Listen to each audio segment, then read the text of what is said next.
بسم الله والصلاة والسلام على سيدنا محمد رسول الله. النهاردة بإذن الله هنعمل مع بعضنا البيتزا. أحلى بيتزا بقى في البيت، ولا العك بتاع بره ولا أي حاجات ما نعرفش مصدرها ايه. معانا هنا كيلو إلا ربع من الدقيق وظرف خميرة، نص معلقة سكر ورشة ملح. نقلب كده المكونات الجافة دي مع بعضها، وبعدين ننزل معانا بكوباية زبادي، وبعدين ننزل بنص كوباية زيت، ونعجن ده كله مع بعض. طبعا احنا عارفين انا ببقى ماسكه التليفون بايد وبعجن بايد، فعشان كده انا مش مالكه، بوقف الكاميرا شويه لحد ما بخلص وارجع لكم تاني. احلى وانضف مليون مره. وانت بقى براحتك، انت عايزه تضعفي الكميه دي حاجه تبع راحتك. تمام كده، عجلنا لمينا العجينه مع بعضها، عجينه ما شاء الله الله اكبر، جميله هي. صلوا على النبي يا جماعه، ما تنسوش الاشتراك في القناه. اي تعليق، اي دعوه حلوه، اي كومنت عادي، بنقبل كل حاجه.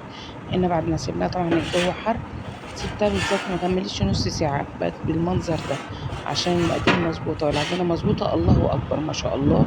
ادي الخمر بتاعها، بلمها بايدي وانزل بيها عشان ابططها في الصينيه اللي انا اعمل فيها.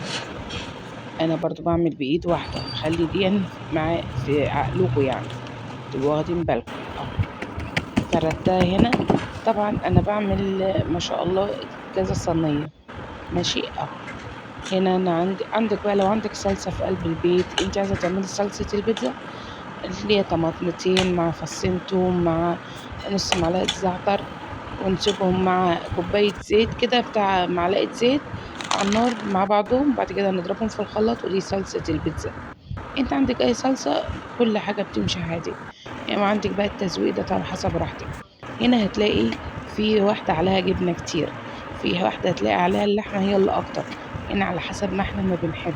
في ناس ما بتحبش الجبنه، في ناس ما بتحبش، بتحبها اكتر، ماشي. فاحنا بنزود على حسب الناس، اللي هياكل يعني، اللي بيحب جبنه مزودين له جبنه، واللي ما بيحبش جبنه حاطين له حاجات بسيطه.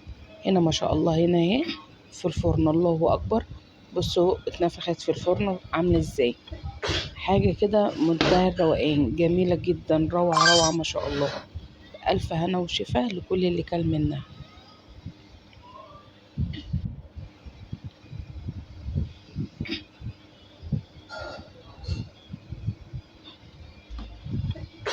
اتمنى يكون الوصفه النهارده عجبتكم، ولو عجبتكم لايك وشير ودعوه حلوه، والقاكم على خير باذن الله في فيديو جديد.